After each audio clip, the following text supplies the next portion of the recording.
बयान सामने आया है। जेपी दलाल ने कहा कि सिरसा जिले में 400 से ज्यादा झींगा किसान हैं। 90% किसान झींगा मछली पालन से लाखों रुपए कमा रहे हैं। झींगा मछली पालन को प्रदेश में हम बढ़ावा देंगे। सिरसा में प्रोसेसिंग यूनिट और कोल्ड स्टोरेज बनाने की बात भी जेपी दलाल ने कही। उन्होंने कहा कि मेरा लक्ष्य है 10,000 किसानों को करोड़पति बनाना। गन्ना किसानों की ओर से दाम बढ़ाए जाने की मांग पर जेपी दलाल ने कहा, यह मामला अभी विचाराधीन है। हमने हमेशा सबसे ज्यादा दाम दिया है। गन्ना किसानों की पेमेंट करने में हरियाणा सबसे अव्वल है। प्रदेश में यूरिया खाद की कोई कमी नहीं है। प्रदेश में किसान तो संतुष्ट है, किसान नेता संतुष्ट नहीं है।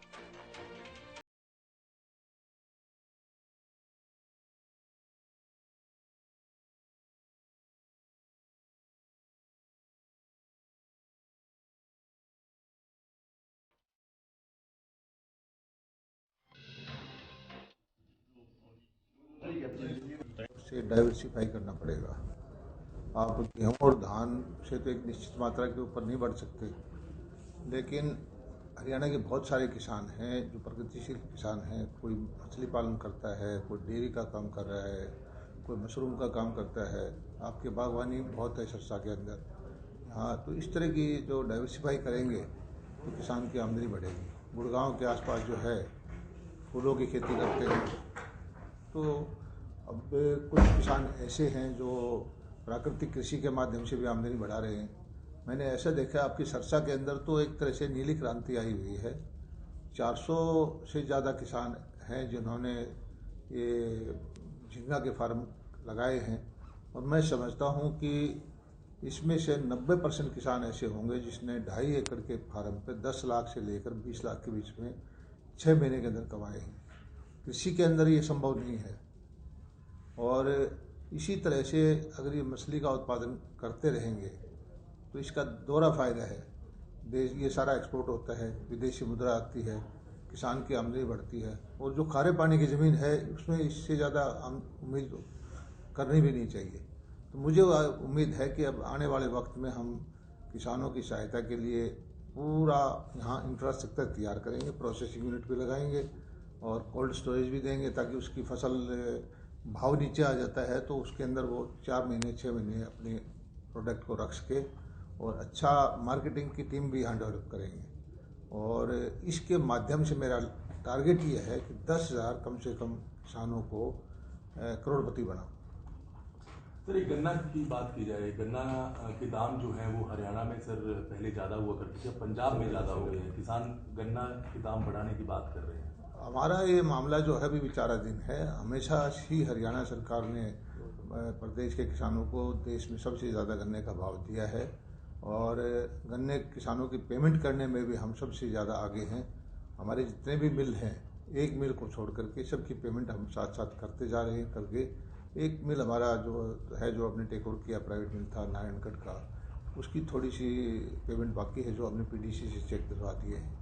और हमारी कोशिश ये रहती है कि किसान को पैसा तुरंत मिले, और उसके लिए कोई भी किसान हो, चाहे गन्ने का हो या बागवानी का हो या किसी दूसरी कपास का हो, लाभकारी मूल्य मिले। यूरिया की बात की जाए सर, कई जगहों पर यूरिया की किल्लत आ रही है। सर, आप क्या मानते हैं, स्थिति, वास्तविक स्थिति क्या है? नहीं, यूरिया की कमी कोई नहीं है। ये सही है कि यूरिया जो विदेशों से इंपोर्ट करते हैं, 3-3 हज़ार रुपये का एक बैग आता है, किसान को हम 266 रुपये में दे रहे हैं। और जो पीओएस का सिस्टम है तो उससे वो मशीन के द्वारा बांटते हैं तो थोड़ी बहुत लाइन लग जाती है, क्योंकि एक आदमी को देने में 4-4 मिनट लग जाते हैं, और एक साथ से किसान ज़्यादा आ जाएँ तो लाइन में लगना पड़ता है। मैं किसान भाइयों को आश्वस्त करना चाहता हूं कि किसी भी तरह से किसी को भी यूरिया की कमी नहीं रहने देंगे। और मेरे पास पिछले साल जो कि यूरिया थे आज के दिन, उससे 12 लाख कट्टे हम ज़्यादा किसानों को दे चुके हैं। और इसी अगले 15 दिन के अंदर भारत सरकार हमें कोई 1.5 लाख मीट्रिक टन यूरिया और देने जा रही है। 1.5 लाख मीट्रिक टन का होगा कि कम से कम 18 लाख हो। देखिए, कांग्रेस से आम जनमानस से कट चुकी है, और उसी का परिणाम है कि बार बार ये चुनाव में हार जाते हैं। जनता इनको अपना मैंडेट नहीं देती, और मोदी जी की नीतियां हैं उसका लाभ जनता को मिल रहा है। मेरे विचार से तो कांग्रेस को और राहुल जी को और लंबी यात्रा करनी चाहिए। कम से कम ये भारत को समझने के लिए 100 दिन काफ़ी नहीं है, क्योंकि इतना व्यापक देश है और इसको पूरा समझना ही चाहते हैं तो आने वाले कई साल की जरूरत पड़ेगी।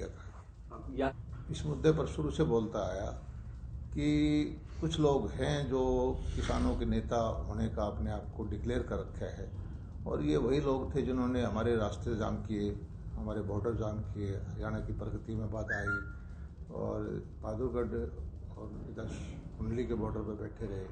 और यही लोग थे जो कहते थे कि हम किसानों के आवाज़ हैं और इन्होंने पार्टी बनाई। पंजाब में हरियाणा के भी नेता गए, पंजाब के भी गए, सब जमानतें जब्त करा के आए। अब कौन सा लोकतंत्र में तरीका है ये जानने का कि किसान नेता कौन है, किसान कौन है, मजदूर नेता कौन है, मजदूर कौन है। ये कुर्सी की लड़ाई लड़ने वाले लोग हैं। आम किसान संतुष्ट है। आप देखिए कि ऑल टाइम हाई भाव 6,500 रुपये से ज़्यादा ये भाव मिल रहा है इसका।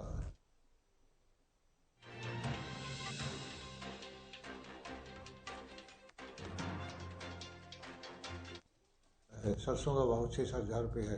सब फसलों के भाव अच्छे मिल रहे हैं। आपकी सरसा जिले से देखिए कि जो फसल बीमा योजना के माध्यम से कितना पैसा आपको मिला है।